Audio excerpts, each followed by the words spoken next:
The K-9 had no business being in the hospital. Bomb dogs never do.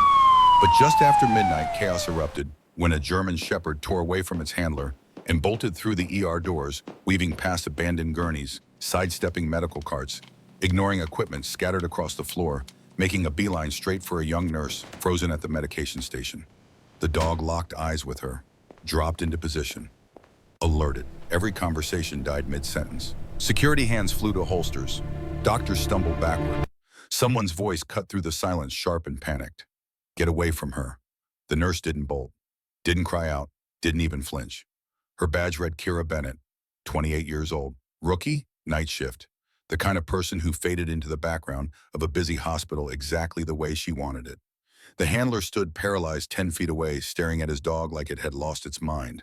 This doesn't make any sense, he breathed. She's not carrying anything. That was exactly the problem.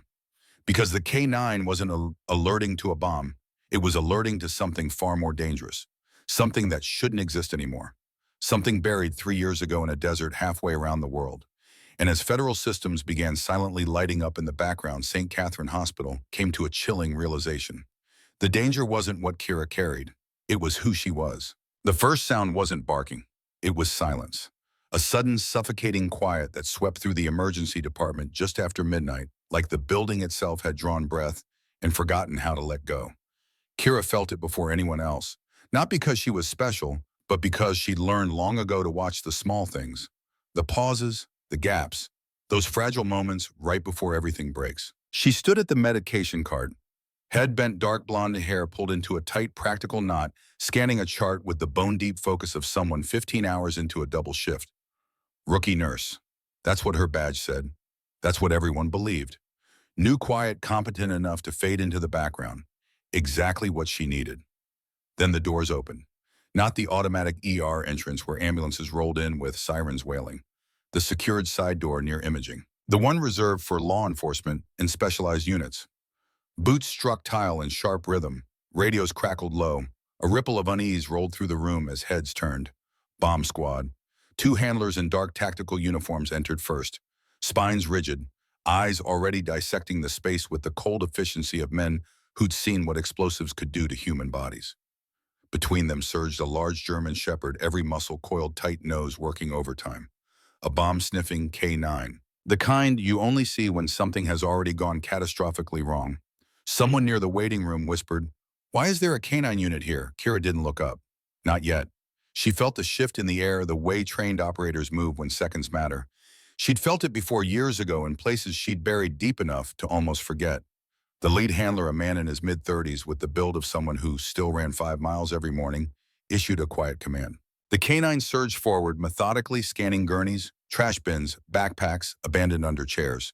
Standard procedure. Controlled. Professional. Then the dog froze. Its head jerked up, ears forward, and without warning, it shattered protocol.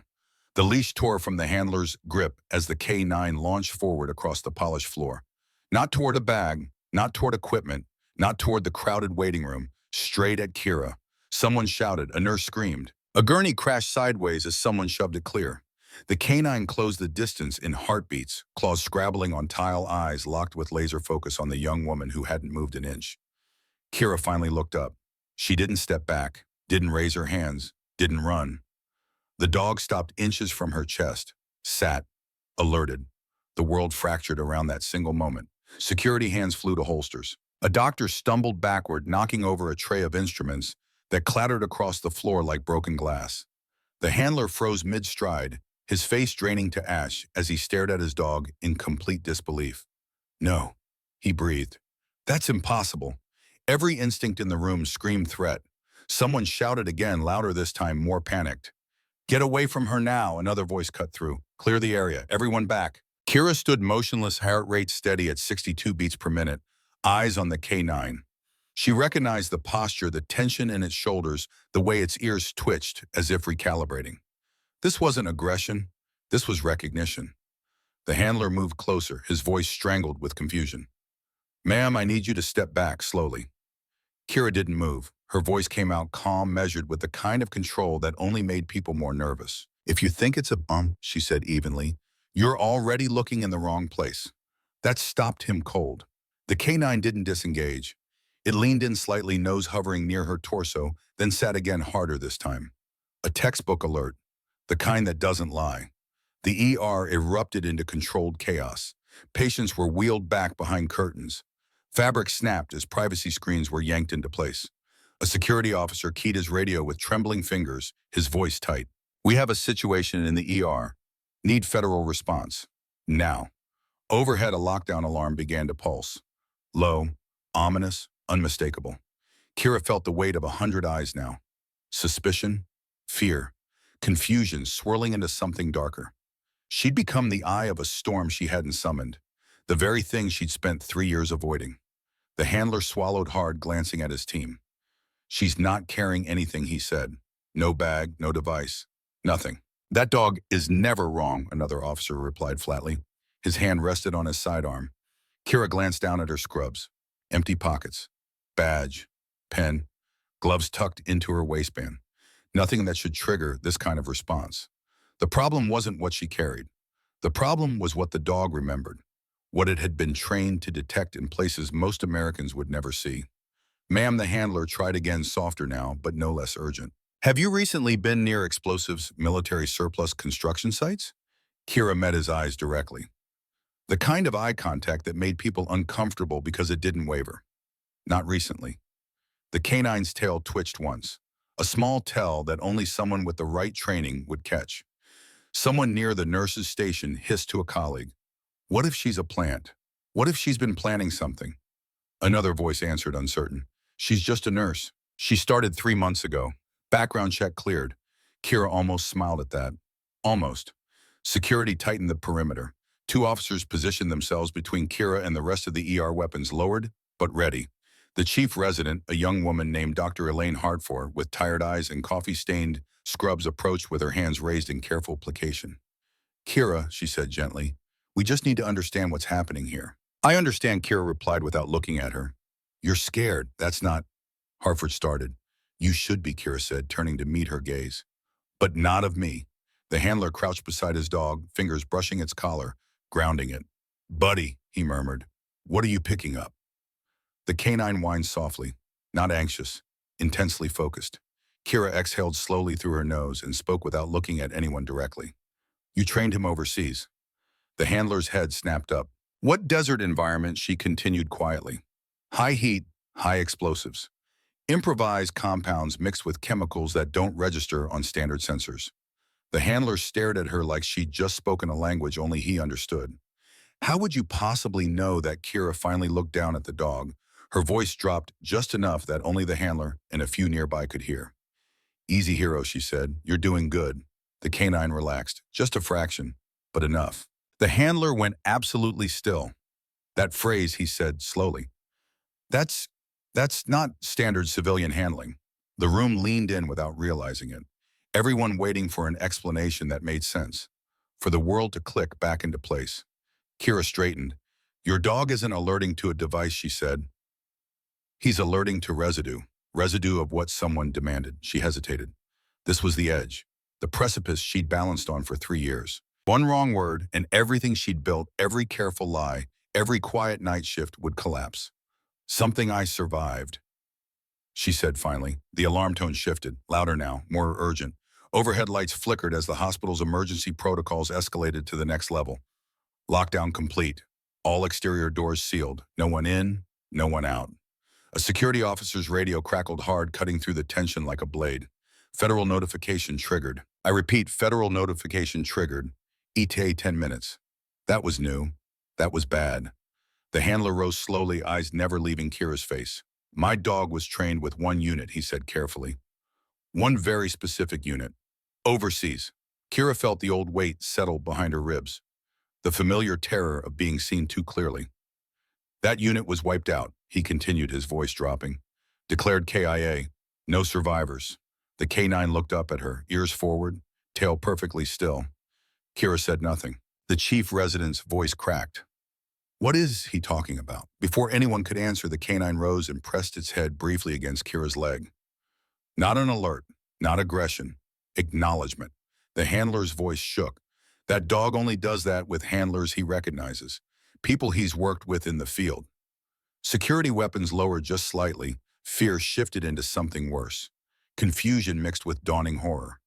Kira closed her eyes for half a second. When she opened them, her expression was calm but somehow older than it had been minutes before, as if a mask had slipped just enough to reveal something beneath, something harder, something that had seen things these people couldn't imagine. "You should call whoever trained you," she said quietly. "Tell them the system just woke up." The handler stared. "Who are you?" Kira looked around the ER, at the patients pressed against walls, at the staff frozen in place, at the people who needed her to be exactly who she'd pretended to be for 3 long years. "I'm the nurse on duty," she said, "and right now you need to let me do my job." A pause stretched thin as wire. Then from somewhere deep in the hospital, a new sound sliced through the tension. A sharp, urgent alarm, different from the lockdown tone. Medical, immediate, unmistakable. A monitor was flatlining. Kira turned toward the sound without waiting for permission. "That's trauma 2, she said. "He doesn't have time for whatever this is." The handler hesitated, his training warring with common sense. The canine looked between them, then back to Kira as if asking for direction. "Stand down," the handler ordered finally. For now, the dog obeyed but didn't move far. It stayed close to Kira's side as she stepped forward, hands already pulling on fresh gloves, focus snapping back into razor-sharp clarity. Behind her, a security officer whispered urgently into his radio. "We need her name run through every database we have. Military, federal, everything." Another voice replied, barely audible but sharp with confusion. "There's nothing to run. She doesn't exist before 2 years ago. It's like she appeared out of nowhere." Kira pushed through the trauma bay doors as alarms screamed overhead. Her hands moved with practiced precision, checking airway reading monitors, scanning skin tone, making split-second decisions faster than any chart could track. But she could feel it. The shift she couldn't undo. The crack in the carefully constructed wall she'd built around herself. The canine watched her go, eyes tracking every movement with the intensity of a dog that remembered, that knew. And somewhere far beyond the hospital walls and darkened rooms with encrypted communications and classified clearances, a system that had been dormant for 3 years registered an impossible signal. A ghost had just come back to life. The first person to follow Kira into trauma 2 wasn't a doctor. It was the dog. The K9 slipped past the threshold just as Kira reached the bedside, nails clicking softly on linoleum body, low and controlled. The handler started to protest, then stopped when he saw Kira's hands already moving with the kind of speed and precision that spoke of something far beyond nursing school training. The patient was crashing. Middle-aged male, blunt force trauma from a vehicle accident, oxygen plummeting, blood pressure unstable, the kind of case that devoured hesitation and spit out corpses. BP's dropping, a resident said, voice tight with barely controlled panic. "Prep for intubation." Another voice, younger, less certain. "Do we have central line access?" Kira didn't look up. "Not yet," she said. That earned several sharp looks. A nurse didn't overrule doctors. Not ever. She leaned in, eyes narrowing as she studied the man's chest movement. Too shallow, too irregular. His skin had the wrong color, the wrong texture. The monitor beeped faster, numbers dropping into dangerous territory. Kira adjusted the angle of his head with gentle precision, pressed 2 fingers just below his ribline, and felt it. Internal pressure building where it had no business being. Air trapped, lung collapsed. "Collapsed lung," she said. "Left side.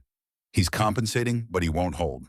The resident frowned, glancing at the attending physician who just rushed in. "We need imaging first." Kira shook her head once. "Definitive. We need air out now." The resident's face flushed. "Kira, you're a nurse. We have protocols. He has 90 seconds. Kira cut in, her voice calm but absolute. "You want to argue, do it after he's breathing." That tone, that measured final certainty, it shifted the entire room. The attending, a graying man who'd seen enough emergencies to recognize competence when it walked through the door, made a decision in less than a heartbeat. "Someone hand her the kit," he said. Kira moved with practiced precision. Needle in, pressure released. A sharp hiss of air escaped from where it had been slowly suffocating the man from the inside. The patient's oxygen climbed. Color returned to his lips. The monitor's frantic beeping slowed to something survivable. The room exhaled in unison. A resident whispered, "How did she—" Later, the attending snapped, already moving to stabilize. "Good call, Bennett." Kira didn't respond. She was already adjusting lines, checking vitals, holding everything steady until the numbers settled into something that meant life instead of death. Behind her, the handler watched in silence. The K9 didn't move. didn't break focus, didn't relax. That should have been impossible. A bomb dog trained to detect explosives had no reason to fixate on a nurse performing emergency medicine, unless she wasn't just a nurse. When the immediate danger passed and the patient was stable enough for transport to ICU, the room buzzed with low, urgent voices. Medical staff exchanging glances, questions forming, none of them spoken aloud yet. Kira stepped back, stripping her gloves with hands that trembled just slightly now that the adrenaline was crashing. She turned and nearly collided with the handler who'd moved closer without her noticing. "You didn't even glance at the chart," he said quietly. Kira met his gaze. "The body tells the truth faster than paperwork. That dog hasn't taken his eyes off you," he said. "Not once since we walked in." Kira glanced down. The canine's ears flicked forward tail, still waiting for something only it understood. "What's his name?" she asked. "Rex." Kira nodded slowly. "He's a good boy." The handler swallowed. He was trained to detect compounds used in IEDs, not just explosives. Residuals, the kind that cling to skin-bone bloodstream, things that don't wash off easily, things that stay with you for years. Kira's jaw tightened almost imperceptibly, a micro-expression that someone without training would miss entirely. "He's alerting to something he shouldn't be smelling here," the handler continued. "Something that doesn't belong in a civilian hospital." Before Kira could answer, security radios exploded with overlapping chatter. Voices layered over one another, urgent and clipped. "Federal agents en route. Who authorized that automatic escalation? System flagged it. ETA 5 minutes." Kira felt the weight drop fully into place. The quiet life she'd built over 3 careful years. Night shifts, routine, chaos-blessed anonymity was cracking down the middle like ice over deep water. The handler leaned closer, lowering his voice. "You didn't just trigger my dog," he said. "You triggered a network. Federal systems don't light up like this for nothing." Kira looked past him through the trauma bay windows back toward the ER where patients waited and staff whispered. The dog sat when she paused, perfectly synced to her movement, as if they'd worked together for years. "You should pull him back," she said softly. "This isn't his fight." Rex didn't budge. The handler's voice dropped even lower.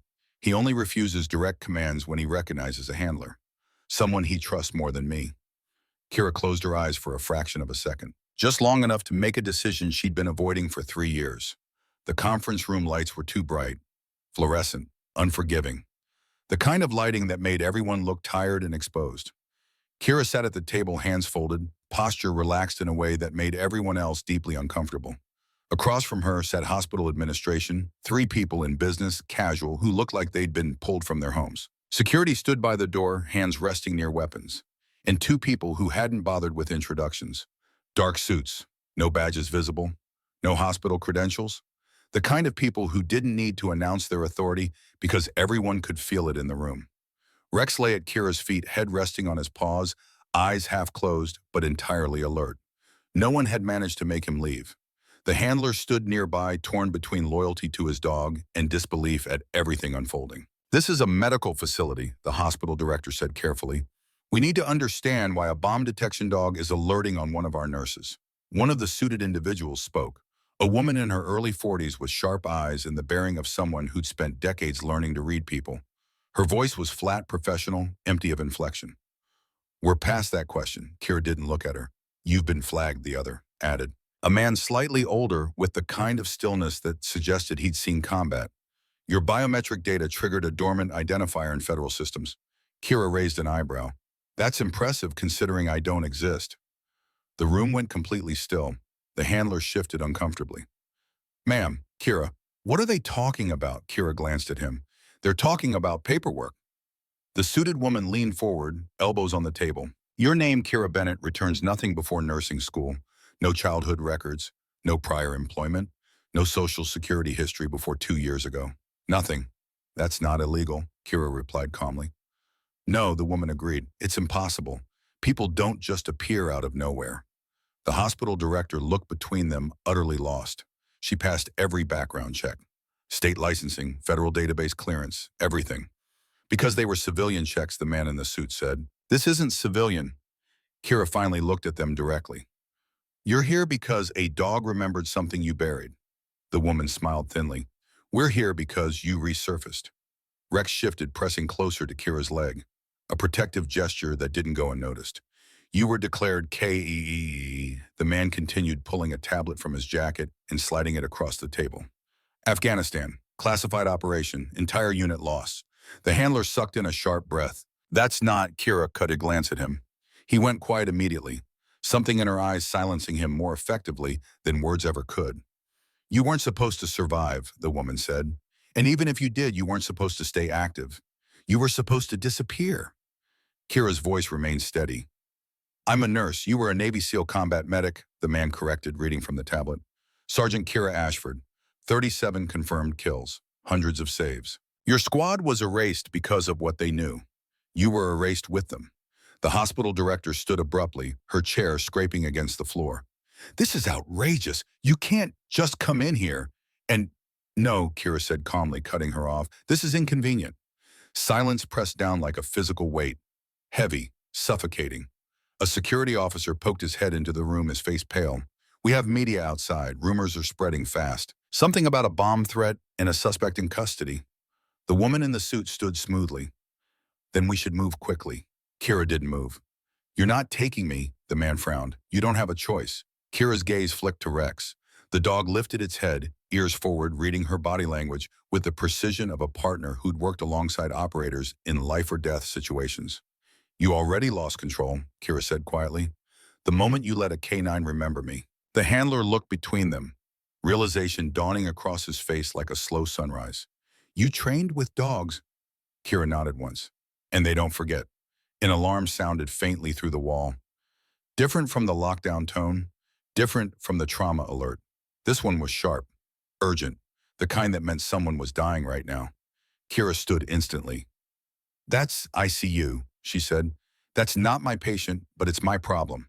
The woman moved to block her path. We're not finished. Kira met her eyes. People are dying. Are we really going to debate jurisdiction while someone flatlines? Something in her tone and the absolute certainty of someone who'd made this choice 1,000 times before shifted the balance in the room. The woman hesitated. Just long enough. Kira stepped past her, Rex rising in perfect sync, and walked toward the door. The handler followed, caught between duty and instinct, his hand resting on his sidearm, but not drawing. In the ICU, a young woman lay seizing on the bed monitors, screaming in digital panic. Nurses surrounded her, hands moving in choreographed chaos, but nothing was working. No medical history, no warning signs, just sudden catastrophic system failure. Kira absorbed the scene in seconds. The angle of the patient's body, the specific pattern of muscle contractions, the readings on the monitor that didn't match any standard neurological event. This isn't neurological, she said, her voice cutting through the noise. It's exposure. The ICU nurse, a veteran with 20 years of experience, shook her head. Exposure to what? Kira didn't answer. She was already moving, already calculating. Rex growled softly beside her. Low. Warning. That was when Kira understood. Seal the vents, she ordered. Now. Why? Someone shouted. Because whatever Rex smelled on me, Kira said, turning to face the federal agents who'd followed her, is in this building. The suited woman appeared in the doorway, eyes sharp and calculating. That's not possible. Kira looked back at her. Neither am I. The seizure slowed, then stopped. The patient sagged against the bed, breathing shallow but alive. Rex sat the alert, clear and unmistakable. The room fell silent except for the steady beep of monitors returning to normal rhythms. The woman in the suit spoke quietly, all pretense of bureaucratic calm gone. If this spreads, it already has, Kira replied, stripping her gloves with deliberate care. You just didn't notice. Sirens wailed in the distance. Growing closer, more federal response. More questions, more complications. Kira leaned against the counter, exhaustion finally cutting through the adrenaline that had been holding her upright for the past hour. She closed her eyes for just a beat, gathering what strength remained. You should have left me buried, she said softly, not opening her eyes. The woman didn't deny it. As security moved to lock down the ICU, as federal agents flooded the building with their protocols and procedures, Kira felt the past tightening around her again. Not as memory this time, as consequence.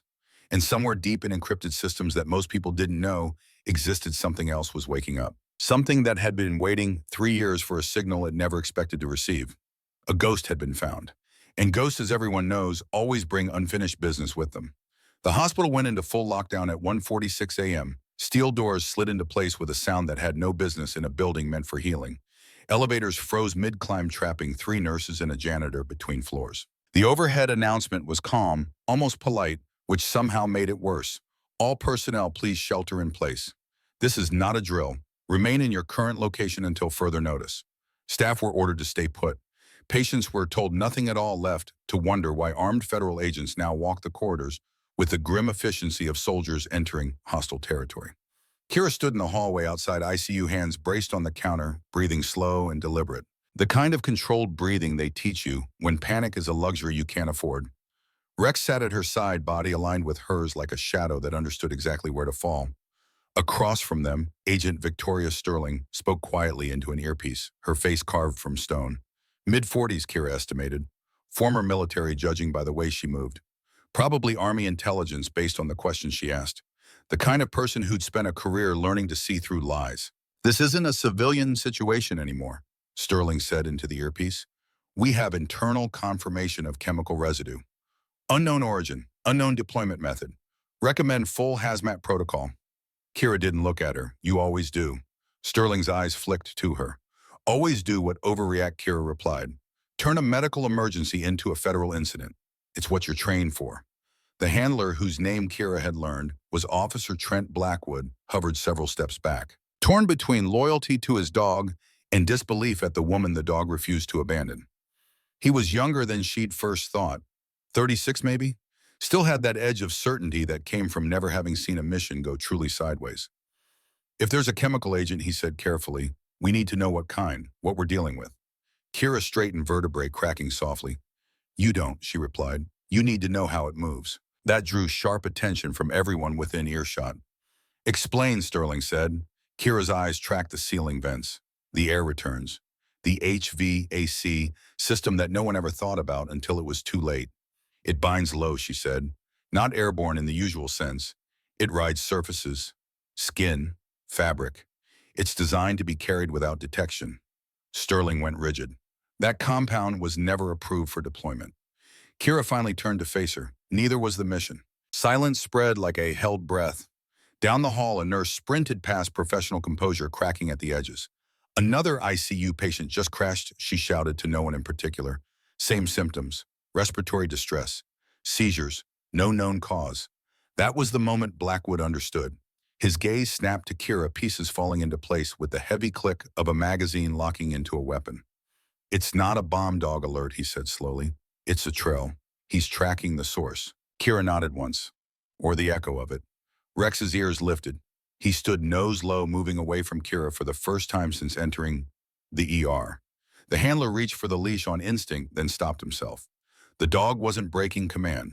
He was following it. Following something only he could smell, something his training had burned into neural pathways 3 years ago in a place most Americans would never see on a map. They moved fast through sealed corridors, doors opening with security clearances Kira didn't ask about. The hospital felt different now. Too quiet. Like a place after evacuation when the living have fled and only ghosts remain. Machines beeped behind closed doors. Somewhere a baby cried, the sound thin and lost in the empty air.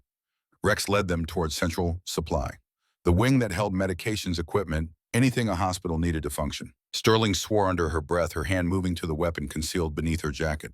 That wing was cleared 20 minutes ago, she said. Kira shook her head. Cleared isn't clean. They reached the door. Rex stopped again, sitting hard, the alert unmistakable. His tail went perfectly still, his eyes fixed on the door like it held answers to questions only he understood. Blackwood swallowed.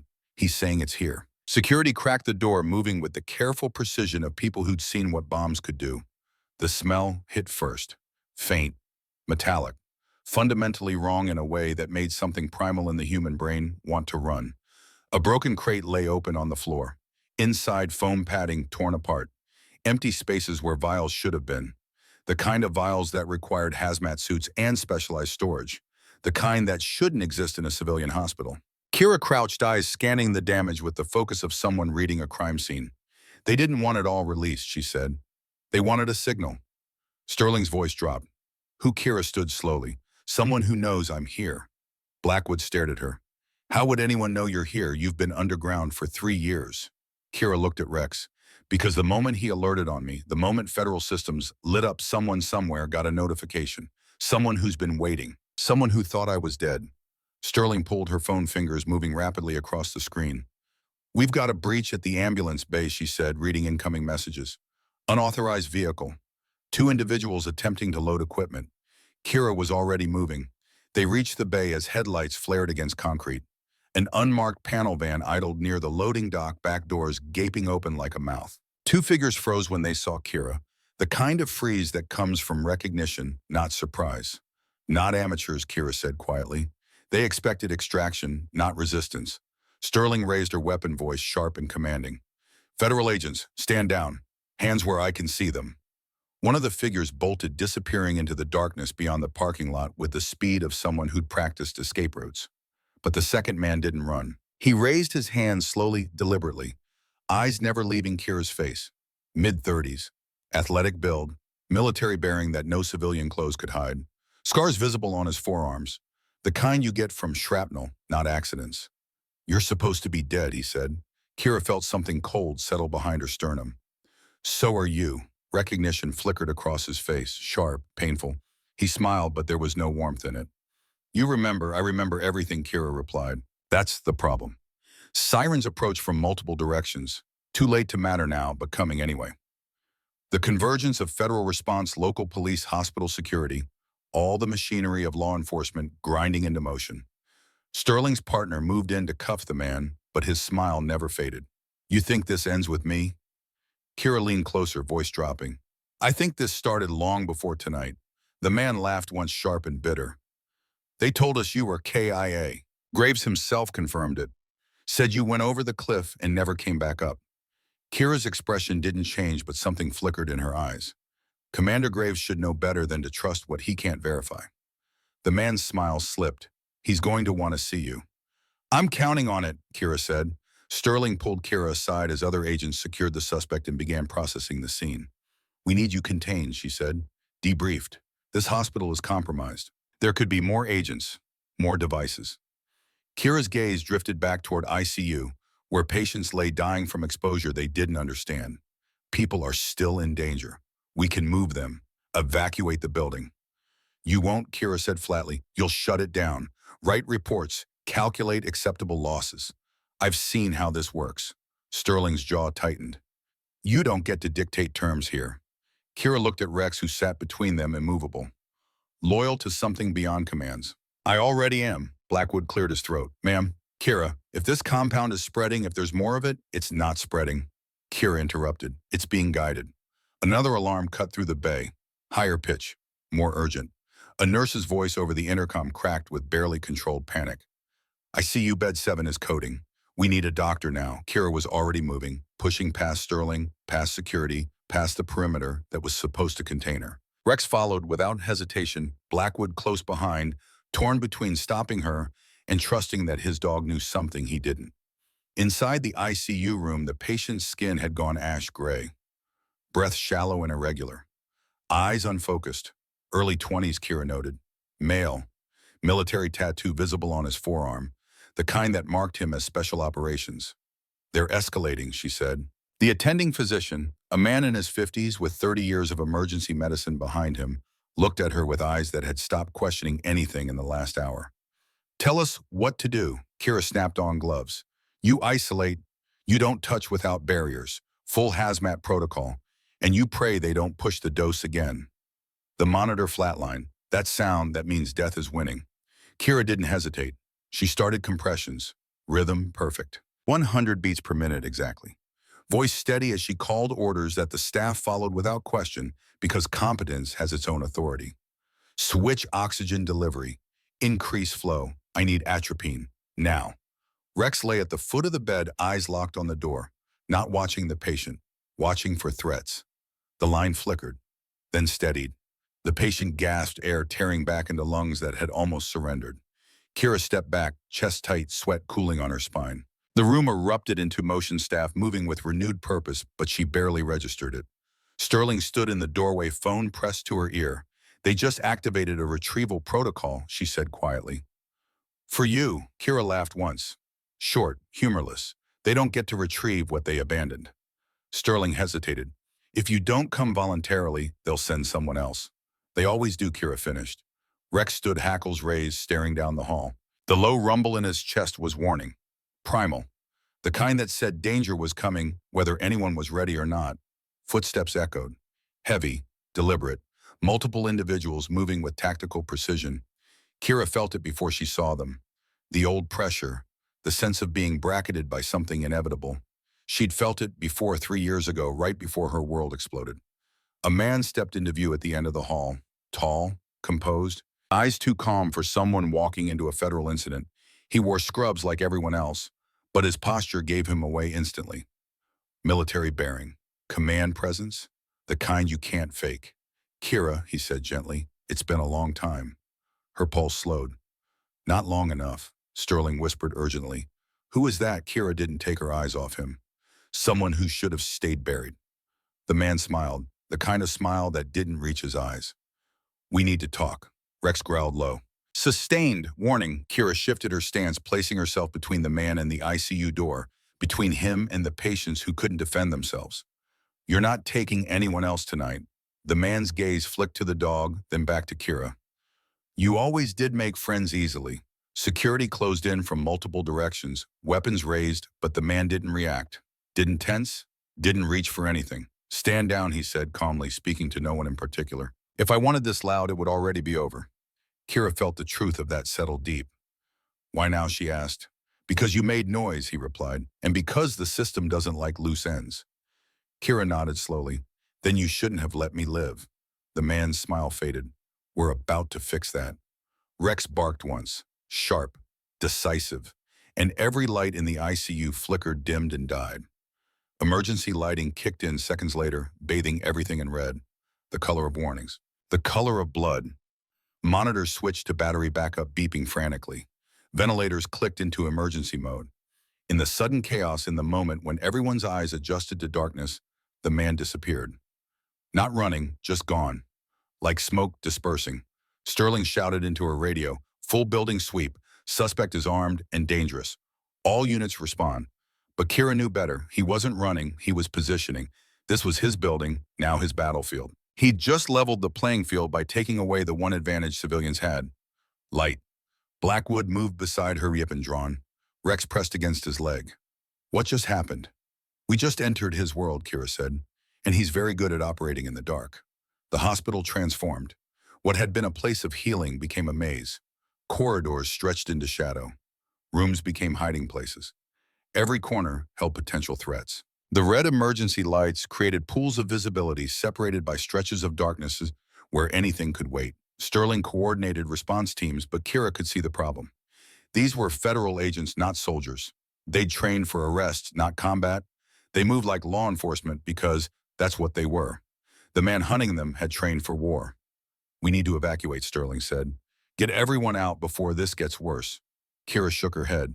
You evacuate, people die. He's counting on chaos, on panic, on everyone running in different directions.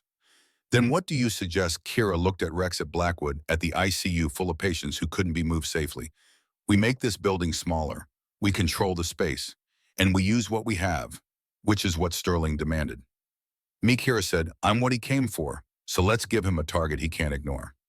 Sterling stared at her. You want to use yourself as bait. I want to draw him into a space where his advantages don't matter. Kira corrected, where we set the terms. It was Blackwood who spoke next, his voice quiet but certain. Where Kira closed her eyes, visualizing the hospital layout. 3 years of night shifts. 3 years of walking these halls. She knew every supply closet, every stairwell, every place where corridors narrowed and rooms became choke points. The old surgical wing, she said. East side. Been closed for renovations for 6 months. No patients, no civilians, just empty rooms and long sight lines. And us, Sterling added, and us, Kira confirmed. Rex whined softly, not fear, anticipation. They moved through the hospital like ghosts themselves. Kira led Rex beside her, Blackwood and Sterling flanking. Other agents followed at a distance, setting up perimeters, controlling access points. The old surgical wing felt abandoned, dust-covered equipment. Plastic sheeting hung from ceiling tiles. The smell of paint and drywall compound mixed with the antiseptic scent that never quite left hospital spaces. Kira positioned them carefully. Not a last stand, a trap. He'll come from high ground, she said.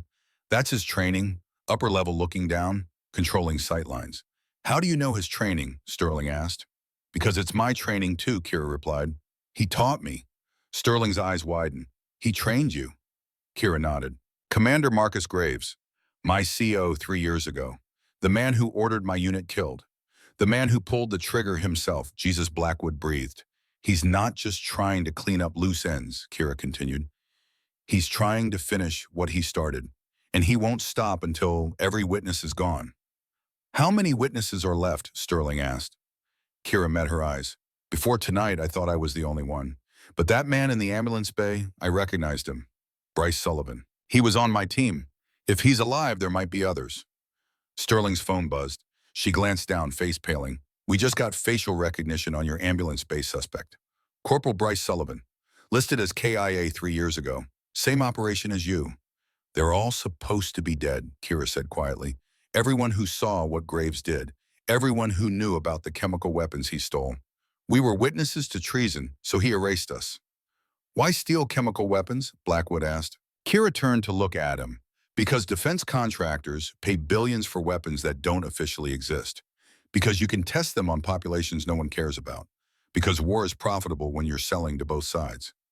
Sterling's expression hardened. We need to bring him in. Get him talking. Build a case. He won't talk, Kira said. He'll die first. Men like Graves don't break. They burn everything down rather than face consequences. Then we don't give him the choice, Sterling said. A sound echoed through the empty wing. Soft, deliberate, footsteps on tile. He's here, Kira whispered. Rex's body tensed, every muscle coiled. Ready. The footsteps stopped. Then Graves' voice drifted through the darkness, came and almost friendly.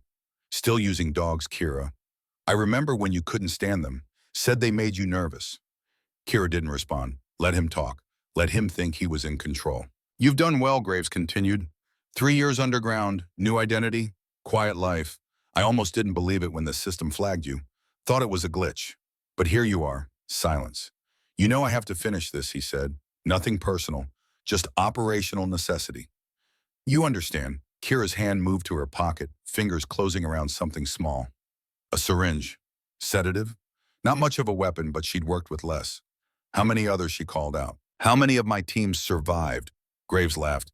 You'll find out soon enough. Some are with me now. Some are resistant, like you. So you're recruiting, Kira said. Building a new team. Building an empire, Graves corrected. The compound we developed, it's worth $8 billion on the black market. Makes soldiers fearless, unkillable. Every military on Earth wants it. And I'm the only one who knows how to manufacture it. You're testing it here, Kira said. On civilians. On expendables, Graves replied. Homeless, addicts, veterans the VA forgot about, people who won't be missed. Science requires sacrifice. You're insane, Sterling said. I'm practical. Graves shot back. And I'm done talking. The attack came from 3 directions simultaneously. Not just Graves. He'd brought backup. Figures moved in the shadows, professional and silent. Former special operations Kira recognized immediately. People who knew exactly what they were doing. Rex lunged teeth, finding flesh. Someone screamed. Sterling fired twice, muzzle flash, blinding in the darkness. Blackwood moved to cover weapon tracking threats. And Kira did what she'd been trained to do. What she'd spent 3 years trying to forget. She fought. Not like a nurse, like a SEAL. Fast, efficient, brutal. The first attacker came at her with a knife. She deflected, trapped his arm, drove her elbow into his throat. He dropped. The second was smarter, keeping distance, but she closed it faster than he expected. Swept his leg, followed him down. Pressure point on the neck. Unconsciousness in seconds. Sterling was holding her own tactical training, keeping her alive. Blackwood had pinned one attacker, Rex guarding him. But Graves was gone. Kira scanned the darkness, heart rate elevated but controlled. He wouldn't flee. Fleeing wasn't his style. He was hunting. The realization came too late. Sterling cried out, stumbling backward. Graves materialized behind her arm around her throat, using her as a shield. Drop it, he said calmly, or she dies. Kira froze. Rex growled. Smart dog, Graves said, but not smart enough. He shifted position and Kira saw it. The injector in his hand, pressed against Sterling's neck. The same compound that had been used on the ICU patients. Kira lowered her weapon slowly. Okay, she said. You win. Graves smiled. I always do. That's when the lights came back on. Full power, blinding after the darkness. Everyone squinted, disoriented. And in that moment of distraction, Kira moved. She threw the syringe. Not at Graves, at his hand, the one holding the injector. It struck, true embedding in the webbing between thumb and forefinger. Graves jerked grip, loosening just enough. Sterling dropped, rolled clear. Rex launched forward. Blackwood fired once. The bullet struck Graves' shoulder, spinning him around. Kira was already there, closing the distance. They went down together, grappling in a tangle of trained violence. He was stronger, more experienced. But she was younger, faster, and she was fighting for more than just survival. She was fighting for every person he'd killed, every life he'd destroyed, every witness he'd erased. The injector skittered across the floor. Rex grabbed it in his teeth, backing away. Graves punched her twice hard enough to crack ribs. She kneed him in return, targeting old injuries she remembered from training. He gasped, grip weakening. Sterling recovered her weapon. "Federal agent, don't move." Graves laughed, blood on his teeth. "You think this ends here? I have people everywhere. Senators, generals. You can't touch me." Kira leaned close, voice dropping to a whisper only he could hear. "Watch me." She drove her fist into his solar plexus. Once, twice, until he couldn't breathe, couldn't fight, could only lie there defeated. Security flooded the wing. Federal agents, hospital security, police. The machinery of justice, slow but inevitable. As they pulled Graves to his feet, cuffing him, reading rights he probably didn't care about. He looked at Kira one last time. "This isn't over," he said. Kira wiped blood from her lip. "Yes, it is." Sterling approached, nursing a bruised throat. "You okay?" Kira nodded. "I've had worse," Sterling said. Then quieter. "Thank you." Kira looked at Rex, at Blackwood, at the agent securing the scene. "Don't thank me yet. He said there are others. More of my team, some working with him. We need to find them before they disappear again." Sterling pulled out her phone. "I'll make some calls, get resources allocated. But Kira, you're going to have to come in. Official debriefing, the whole thing." Kira was silent for a long moment. Then she looked toward the ICU. "After I make sure my patients are stable." Sterling almost smiled. "You're still a nurse." "I'm still a lot of things," Kira said. "But yeah, still a nurse." Dawn broke over Boston with the kind of light that made everything look fragile. Pale gold spilling across rooftops, painting the city in shades of hope and exhaustion. Inside St. Catherine Hospital, the night had been endless, but morning came anyway, indifferent to the chaos left in its wake. Kira stood at the ICU nurse's station, finishing the last of her charting. Her hands moved with practiced efficiency, despite the bruises blooming across her knuckles, despite the cut above her eyebrow that a resident had butterfly bandaged an hour ago. Rex lay at her feet, finally sleeping, his body pressed against her leg, even in rest. The patients were stable, all 7 who'd been exposed, 2 still critical but improving. The compound's effects were reversible if caught early enough, if treated aggressively. Kira had spent the last 4 hours ensuring every protocol was followed, every medication timed perfectly, every vitals check documented. She was a nurse. That's what she kept telling herself. Even when federal agents stood guard outside each room, even when Sterling's people processed the scene like a crime investigation instead of a medical emergency, even when Blackwood watched her with questions in his eyes he didn't know how to ask. "Doctor." Elaine Hartford approached slowly, a cup of coffee in each hand. She offered one to Kira without a word. They'd worked together through the night, saving lives, and somewhere in those dark hours had formed the kind of bond that emergency medicine creates between people. "You should go home," Hartford said quietly. Kira took the coffee. "I don't have a home." Hartford blinked. What Kira realized what she'd said. "Corrected course. I meant I have a shift report to finish." "You've been here 19 hours, Hartford said. "You've been shot at, fought federal suspects, and saved more lives tonight than most nurses do in a month. Go home. Sleep. The hospital will still be here tomorrow." Kira almost laughed. "Will it?" Hartford didn't answer that. Instead, she asked the question Kira knew was coming. "Who are you, really?" Kira looked at her, really looked. Hartford was 33, unmarried, lived for her work, came in on her days off to check on patients. She cared. That mattered more than credentials. "I'm someone who made mistakes a long time ago," Kira said, "and I've been trying to make up for them ever since. By becoming a nurse, by saving the lives I couldn't save before." Hartford absorbed that, then nodded slowly, accepting what she could and letting go of what she couldn't. "That's enough for me." Sterling appeared at the end of the hallway, phone pressed to her ear, exhaustion written across her face in lines that hadn't been there 12 hours ago. She ended the call and walked toward them with the heaviness of someone carrying news that would change everything. "We found another one," she said without preamble. "Another survivor from your unit." Kira went very still. "Who?" "Lieutenant Cole Ashford, your brother." The coffee cup slipped from Kira's hand. Hartford caught it before it hit the floor, her reflexes sharp from years of emergency medicine. But she couldn't catch the expression that crossed Kira's face, the pure shock of impossible hope. That's not possible, Kira breathed.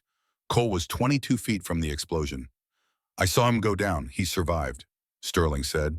Barely. Spent 18 months in a military hospital under a different name. When he was strong enough, he went underground. Started investigating graves on his own. Where is he? Kira demanded. Here, a voice said from behind Sterling. A man stepped into view. Early 30s, lean build. Military bearings softened by civilian clothes that didn't quite fit right. He had Kira's eyes. Same pale blue, same intensity. For a moment, neither of them moved. 3 years of thinking the other was dead creates a distance that takes time to cross. Then Cole smiled. The same crooked smile Kira remembered from childhood, from holidays, from the last time she'd seen him before everything went to hell. Hey sis, he said. Kira crossed the space between them in 3 strides and hit him. Not hard, just enough to make the point. You bastard, you let me think you were dead. Cole absorbed the hit without flinching. You were supposed to think that.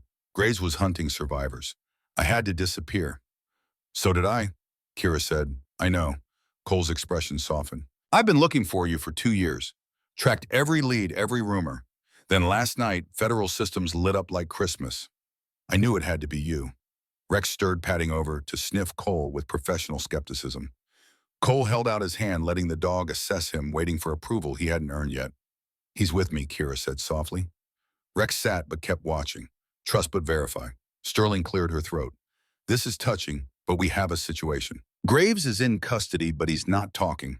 And we've identified 3 more members of your old unit, all alive, all unaccounted for. Kira forced her attention back to the mission.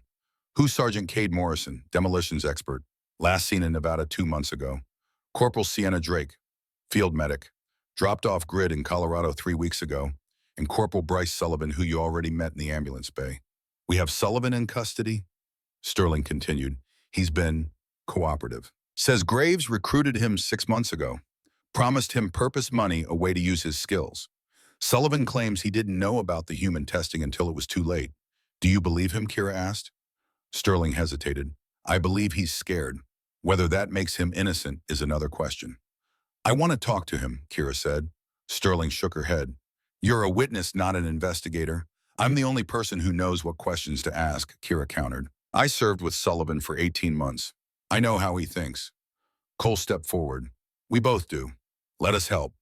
Sterling looked between them, calculating. Finally, she nodded. 10 minutes, supervised, and if this goes sideways, you're both out. The interrogation room was exactly what Kira expected. Gray walls, metal table, chairs bolted to the floor. One-way mirror that fooled no one. Bryce Sullivan sat on the far side, hands cuffed, shoulders slumped. He'd aged in 3 years. Lines around his eyes that hadn't been there before. Gray in his hair that spoke of stress, not time. He looked up when Kira entered. Something flickered across his face, relief, guilt, fear, all of it. Ghost, he said.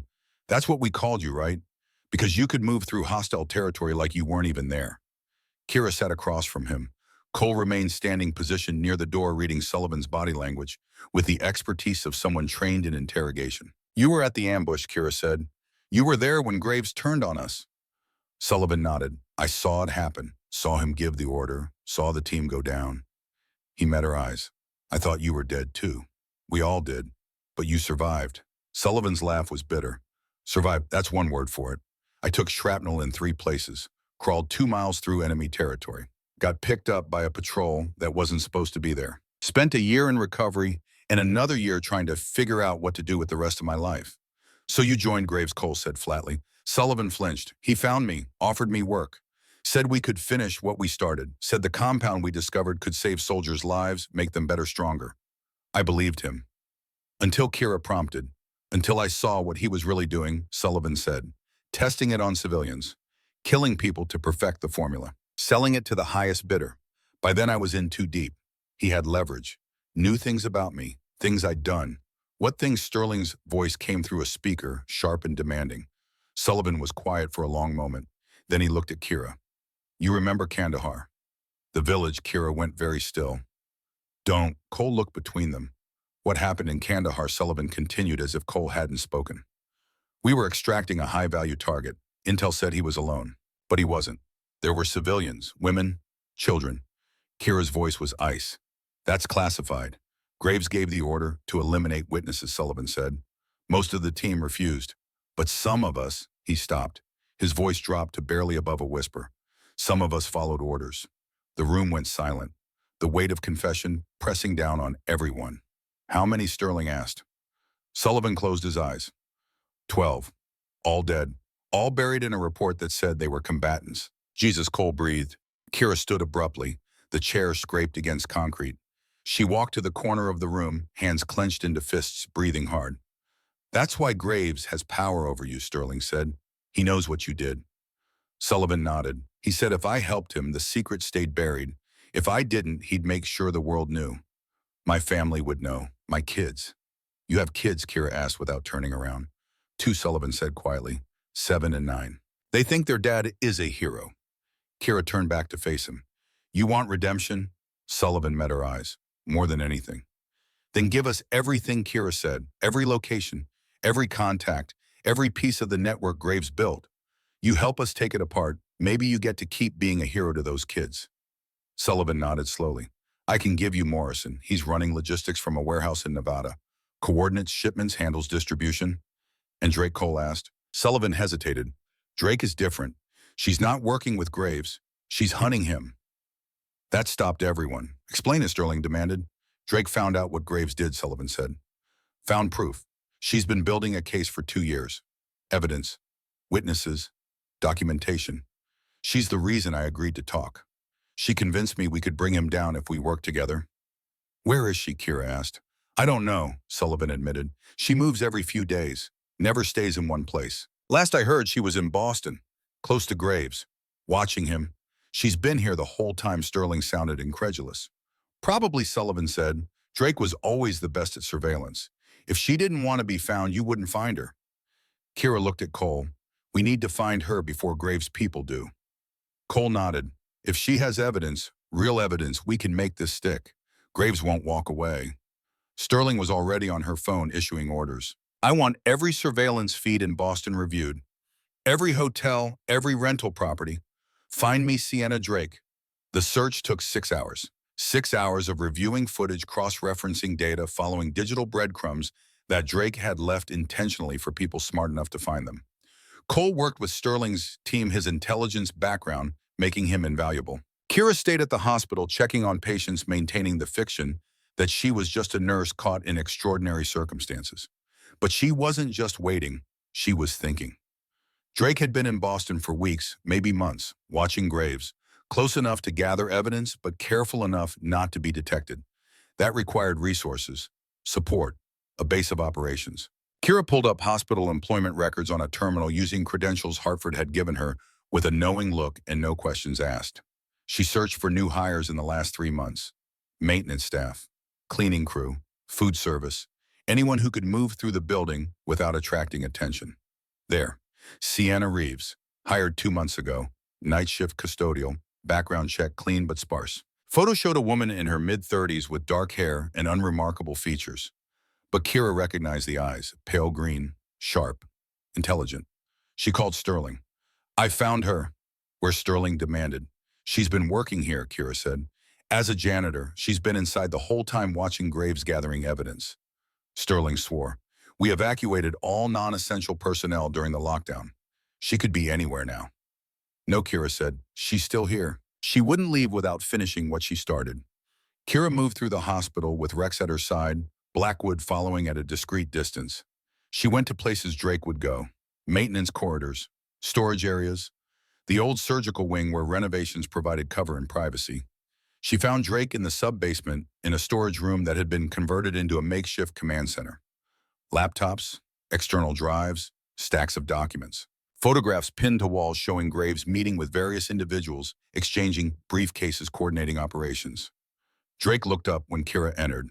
She was smaller than Kira remembered, wiry and compact with the kind of stillness that came from years of staying invisible. She didn't reach for a weapon, didn't run, just watched Kira with those sharp green eyes. Ghost, she said. I wondered when you'd find me. You've been busy, Kira observed, looking at the evidence spread across the room.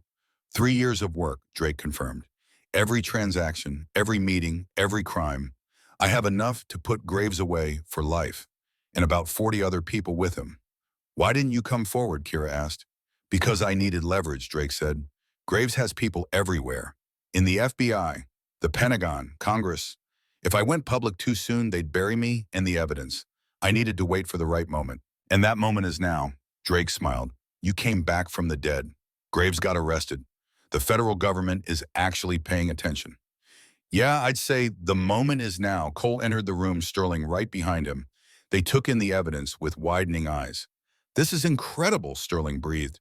This is airtight. Drake nodded. I've been documenting everything. Financial records showing $8 billion in illegal weapons sales. Communications between Graves and foreign governments. Test results from human subjects. All of it traceable, all of it admissible. How many people are implicated? Cole asked.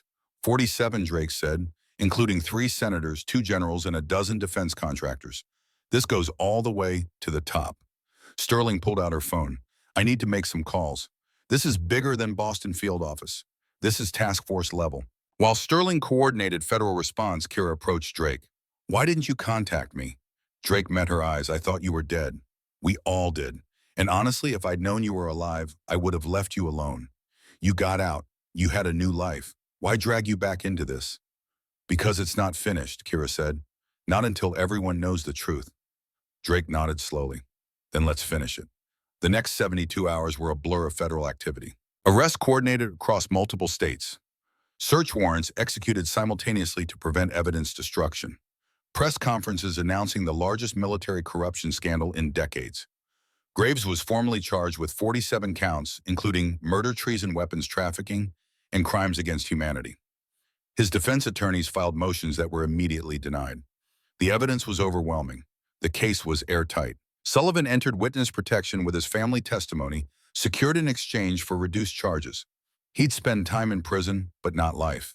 His kids would still have a father, even if that father had to live with what he'd done. Morrison was arrested at his Nevada warehouse, surrounded by enough chemical weapons to supply a small army. He'd face trial separately, but the outcome was inevitable. Drake's evidence became the foundation of a task force that would spend years untangling the network Graves had built. Careers would end. Reputations would be destroyed. The system would be shaken to its core. And Kira went back to work. 6 weeks after the night that changed everything, she stood in front of a classroom at St. Catherine Hospital. The room was full of young nurses, medical students, and paramedics, all of them eager to learn. All of them looking at her with a respect she hadn't asked for but had earned. The sign on the door read Ashford Combat Medicine Institute. Her real name. No more hiding, no more lies. Director Kira Ashford stood at the front of the room, Rex lying quietly at her feet. She'd been officially reinstated to the Navy with full honors, though she'd chosen to remain on inactive status. The Navy Cross they'd awarded her sat in a drawer at home next to her original dog tags, recognition she'd never expected and didn't quite know what to do with. Combat medicine isn't just about saving lives under fire, she told her students.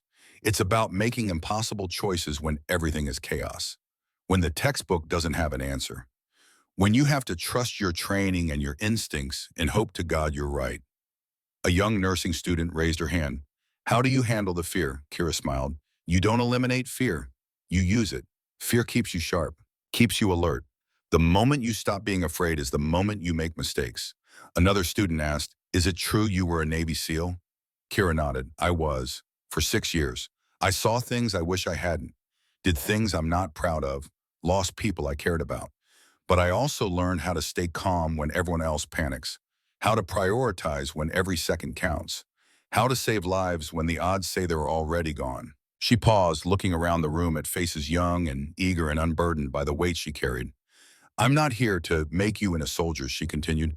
I'm here to teach you how to think like one when it matters. How to assess, decide, and act. How to be the person everyone else needs when the world falls apart. The class ended 90 minutes later. Students filed out, chattering excitedly, already debating techniques and asking questions of each other, building the foundation that would make them better at their jobs, better at saving lives.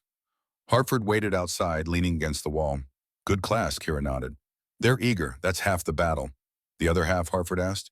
Keeping them that way when they see their first real trauma, Kira said. When theory becomes reality and they realize how hard this actually is. You'll prepare them, Hartford said with certainty. You're good at this, Kira almost argued. Almost said she was just doing what needed to be done, that anyone could teach these skills, that she wasn't special. But she was learning to accept compliments without deflecting. Learning that sometimes being good at something was enough. Cole appeared at the end of the hallway walking with Blackwood and Sterling.